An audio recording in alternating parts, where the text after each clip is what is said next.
పిశాచి అనే సినిమా పేరు పిశాచి కానీ అరుంధతి మించి గ్రాఫిక్స్ ఉన్నాయండి. అద్భుతమైన గ్రాఫిక్స్. అసలు cinema last half an hour ఉంటుందండి, దద్దలాడిపోద్ది. అసలు రెప్ప కొట్టి అసలు మొదలు 2 అవర్స్ రెప్ప కొట్టకుండా చూడాలి సినిమా. అసలు రెప్ప కొడితే ఏం అవుతుందో అనే అంత ఉత్కంఠ, అంత భయంకరంగా, అంత సెంటిమెంట్ ఉంది ఇందులో. అంటే సెంటిమెంట్తో పాటు ఒక దైవత్వం ఏంది, అలాంటి ఒక అంటే చాలా ఎలిమెంట్స్ ఉన్నాయి ఈ సినిమాలో. సాంగ్స్ కానీ, పిక్చరేషన్ కానీ, గ్రాఫిక్స్ కానీ అద్భుతమైన చిత్రం. నేను 200 సినిమాలు చూసుంటానండి. ఎన్నో సినిమాలు చూస్తాను, ఎందుకంటే సెన్సార్ బోర్డు మెంబర్గా, వారు కూడా ఇప్పుడు శివాజీ రాజు కూడా తెలుసు, సెన్సార్ బోర్డు మెంబర్గా ఉంటే ఎట్లా సినిమాలు చూడాల్సి వస్తాయి ఆయనకు తెలుసు. అట్లూరు రామకృష్ణ గారు కూడా వేదిక మీదే ఉన్నారు, ఆయన సెన్సార్ బోర్డు మెంబరే. ఎన్ని సినిమాలు చూడాలి, ఎట్లుంటుందో ఆయనకు తెలుసు. మేము ఇన్ని సినిమాలు చూసిన తర్వాత ఒక సినిమాని నచ్చామంటే అర్థం చేసుకోవచ్చు, ఎందుకంటే చూస్తుంటే అర్థమవుతాయి ఎలా ఉంటాయి సినిమాలు ఏంటి అని. అలాంటి సినిమాల్లో హై గ్రాఫిక్స్ ఉండి తెలుగు సినీ పరిశ్రమలో హిట్ కొడుతుంది అనే ఒక నమ్మకం వచ్చినప్పుడే నేను ఈ సినిమా కొనడం జరిగింది. లేదంటే కొనం, ఎందుకంటే చూస్తుంది వారికి తెలుసు ఏం జరుగుతుందో అవన్నీ విషయాలు తెలుసు. సో ఇప్పుడు రామకృష్ణ కూడా ప్రజెంట్ ఆయన కూడా సెన్సార్ బోర్డు మెంబరే అన్నగారు. సో ఆ విధంగా మేము ఈ సినిమాని కొన్న తర్వాత ఫస్ట్ టైం అండి రికార్డు ఆడియో ఫంక్షన్ డేటు ఒకే యాడ్లో వేసి సినిమా రిలీజ్ డేట్ అనౌన్స్ చేసాం. ఇది కూడా ఒక గట్స్, ఇది ఒక చరిత్ర. ఎందుకంటే ఎవరు కూడా ఆడియో ఫంక్షన్ అయిన తర్వాత సినిమా రిలీజ్ ఎప్పుడైనా ఆలోచిస్తూ ఉంటారు, బయ్యర్ ఎలాగని ఆలోచిస్తుంటారు, ఎలా రిలీజ్ చేయాలని ఆలోచిస్తారు. సినిమా రిలీజ్ ఆడియో ఫంక్షన్ 6వ తేదీ, సినిమా రిలీజ్ మార్చి 17 అని పెద్ద యాడ్స్తో పాటు ధైర్యంగా సినిమా రిలీజ్కి నాకు వెనుకుండి చక్రం తిప్పిన వ్యక్తి మా రామ్ సత్య గారు. ఎందుకంటే ఆయన 90 సినిమాలు తీశాడు, ఒక హాట్ నిర్మాత. నేను కూడా ఎవరిని ఎంచుకోవాలి, సక్సెస్ఫుల్ ఉన్న పర్సన్ని ఎంచుకోవాలా, సక్సెస్ లేకపోతే కష్టమవుతుంది. అలాంటి సక్సెస్ ఎన్నో సినిమాలు ఆయన నిర్మించి ఆయన ఎన్నో సినిమాలు హిట్ చేయడం కానీ ఇవన్నీ చేశాడు. కాబట్టి ఆయనని కొద్దిగా నేను ఈ సినిమాకి ప్రధాన సలహాదారుడు అనొచ్చు, లేదా దీనికి ఒక బిగ్ బాస్ అనొచ్చు. ఆయన పెట్టగానే మార్కెట్లో ఎలాగంటే సూపర్ బిజినెస్ అయిపోయిందండి. Already total business is completed. అంటే గట్స్ ఉండి రిలీజ్ చేయాలి, ఆ డేట్ ఇంపార్టెంట్. రామసత్య గారు ప్రతి మీటింగ్లో అదే చెప్తుంటారు. సినిమా రిలీజ్ అని మన ఇష్టం వచ్చిన, మన పాప పుట్టినరోజు బర్త్డే అనో లేకపోతే మా మ్యారేజ్ డేట్లనో ఏవో పెట్టుకొని రిలీజ్ చేయొద్దు. సినిమా రిలీజ్ చేయాలంటే దానికి ఒక క్యాల్కులేషన్ ఉంది. ఆ క్యాల్కులేషన్ తోటి రిలీజ్ చేస్తేనే సినిమా హిట్ అవుతుంది. ఆ క్యాల్కులేషన్ లేకుండా మనకేదో నచ్చిన రోజు no sentiment. Cinema is the professional, it's a business ఆలోచనతో సినిమా తీయాలి. ఎందుకు సినిమా రంగంలో కొందరు సక్సెస్ అవుతారు, కొందరు ఫెయిల్ అవుతారు. సినిమాని సినిమాగా, ప్రొఫెషనల్గా, ఒక కమర్షియల్గా, అంటే ఒక డెడికేషన్గా, డిసిప్లిన్గా చేస్తే ఈ సినిమాలో ఉన్నంత వ్యాపారం, ఇంత సక్సెస్ఫుల్, ఇంత మీడియాలో వచ్చే ఎవ్రీథింగ్ ఇంకా ఏ రంగంలో 1000 కోట్ల కంపెనీ రన్ చేసినా కూడా రానిది కేవలం ఒక సినిమా హిట్తో వస్తుంది. ఒక సినిమాతోటి ఒక స్టార్గా ఎదగొచ్చు. సో అలాంటి సినిమా రంగంని కమర్షియల్గా కనుక రిలీజ్ చేయగలిగితే, రిలీజ్ డేట్ కూడా చాలా ఇంపార్టెంట్. ఆ రిలీజ్ డేట్లో పక్కాగా రిలీజ్ చేస్తే, అన్న టైం రిలీజ్ చేయాలి, పోస్ట్పోన్ కూడా చేయొద్దు. పక్కా రిలీజ్ చేయాలి, మొదలై బిజినెస్ అయిపోవాలి. దీనికి ముఖ్యం మా చక్రం తిప్పాడు మా రామ్ సత్య గారు, వారికి thank you very much. So ఈ పిశాచి గురించి ఒక మాట చెప్పాలి. నేను పిశాచి 2 ట్రైలర్ లాస్ట్ వీక్ డేస్ ముందు మేము లాంచ్ చేసాం. ట్రైలర్ లాంచ్ చేసి రెస్పాన్స్ ఎట్లుందో తెలుసుకుందామని యూట్యూబ్లో చూస్తే 4 డేస్కి 120,000 మంది యూట్యూబ్లో చూశారు. 4 రోజులు. నేను షాక్ అయిపోయాను.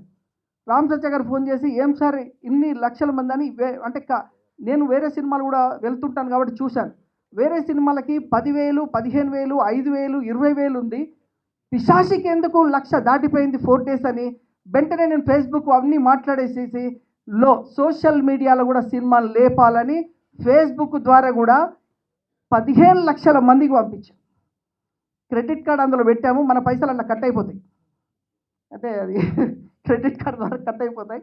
సో 15 లక్షల మందికి వెళ్ళి. బండారు దత్తాత్రేయ గారికి నా హృదయపూర్వక నమస్కారం.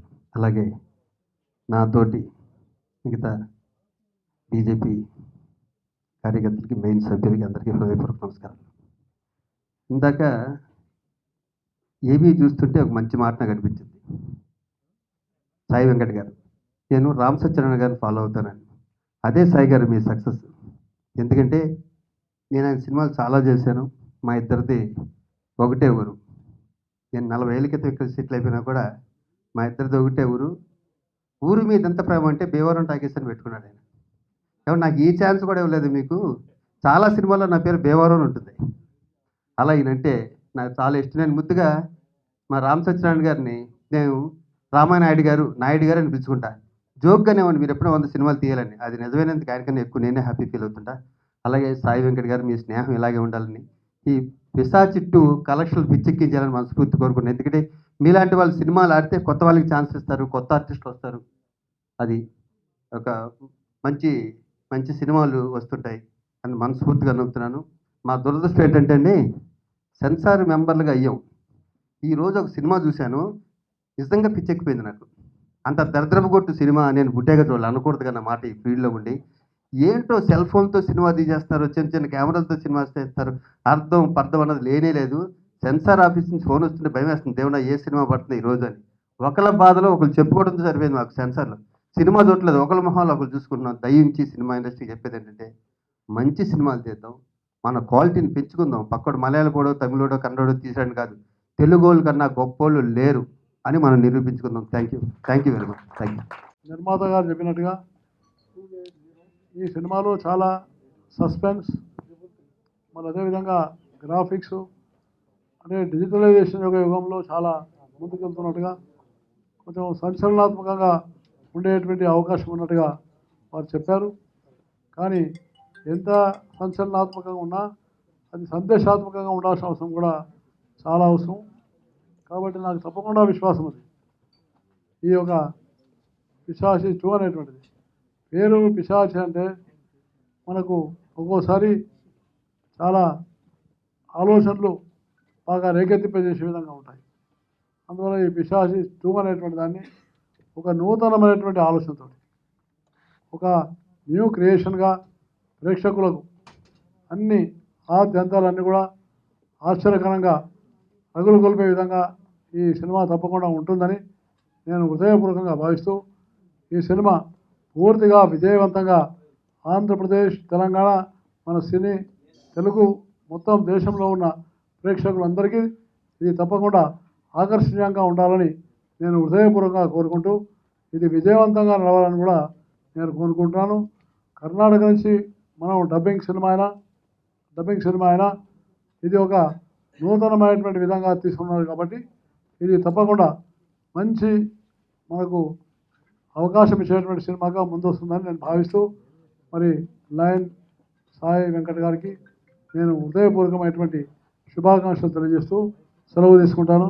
జై హింద్. ఇంతకుముందు శివాజీ రాజా గారు మాట్లాడుతూ రామ్ సత్య గారు వారి ఊరని చెప్పారు. మరి సాయి వెంకట్ గారు మా జిల్లా అయ్యారు. నేను కూడా అదే జిల్లా, మాది ఈ మధ్య మారింది, మాది సూర్యాపేట అయింది. ఇప్పుడు నల్గొండ మిగిలింది. రామపేట నల్గొండ ఉంది ఇప్పుడు, యాదాద్రి నల్గొండ యాదాద్రి అయింది, మాది సూర్యాపేట అయింది. కాబట్టి పిశాచి ట్రైలర్ చూసినా, ఆడియో చూసినా చాలా అద్భుతంగా ఉన్నది. ముఖ్యంగా లొకేషన్స్, పిక్చరేషన్ లొకేషన్ చాలా బాగున్నది. డెఫినెట్గా సినిమా కూడా బాగుంటుంది అని నాకు పూర్తి నమ్మకం ఉంది. సినిమా కానీ పాటలు కానీ మంచి సక్సెస్ని చూడాలని చెప్పి నేను కోరుతూ, మంచి సినిమాని నిర్మించానని ఈరోజు అవార్డు వచ్చాక కానీ నేను తెలుసుకోలేకపోయాను. అలాగే ఈ పిశాచి 2 అంటే ఒక మంచి సినిమా సత్యనారాయణ గారు సజెస్ట్ చేశారు అని అంటే అది చాలా మంచి సినిమా అవుతుంది. నేను స్టార్ట్ చేసే ముందు కూడా ఆయన ఎన్నో సలహాలు నేను తీసుకున్నాను. రమ్య, నువ్వు ఆడపిల్లవమ్మ, కొంచెం జాగ్రత్తగా చెయ్యి అని చెప్పినప్పుడు, లేదు సార్ నేను కేర్ఫుల్గానే చేస్తాను, మీ ఆశీర్వాదం ఉండాలి కానీ అని రామ్ సత్యనారాయణ గారితో సంప్రదించడం జరిగింది. సో అలాగే నేను సక్సెస్ అయ్యాను. సినిమాలో డబ్బులు పోవడం అనేది, ఈరోజు సినిమా రిలీజ్ కోసం కూడా అంత పెద్ద పెద్ద రాజకీయాలు జరుగుతున్నాయి, థియేటర్లు దొరకట్లేదు. అందువల్ల నేను ప్రేక్షకులకు అందించలేకపోయానేమో కానీ నా సినిమాను మాత్రం చాలామంది ఓమల్యని చూసి ఇలాంటి పర్ఫార్మెన్స్ ఇంకెవరు చేయలేరేమో అన్నంత మంచి పేరుని సంపాదించుకుంది రమ్యశ్రీ. పెద్ద హిట్ అవ్వాలి. అలాగే మన కేంద్ర మంత్రివర్యులు కానీ లేకపోతే మన తెలంగాణ రాష్ట్ర మంత్రివర్యులు కానీ దయచేసి చిన్న సినిమాల్ని, పెద్ద సినిమా చిన్న సినిమా ఉండదు, సినిమా ఆడటానికి హిట్ అవ్వటానికి ప్రేక్షకుల ఆదరణ కావాలి.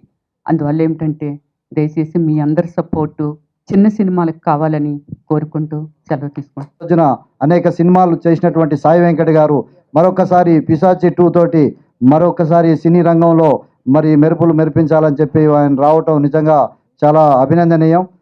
వారు గతంలో ఎన్నో కార్యక్రమాలు చేసి మరి Telangana film corporation, film development, film chamber సంబంధించినటువంటి అభివృద్ధి కోసం పనిచేస్తున్నటువంటి, నిర్మాతల మండలి అభివృద్ధి కోసం పనిచేస్తున్నటువంటి సాయి వెంకట్ గారు మరెన్నో విజయాలు సాధించాలని, అద్భుతంగా ముందుకెళ్లాలని, అదేవిధంగా ఈ పిశాచి 2 కూడా విజయం సాధించాలని చెప్పేసి ఈ సందర్భంగా నేను కోరుకుంటూ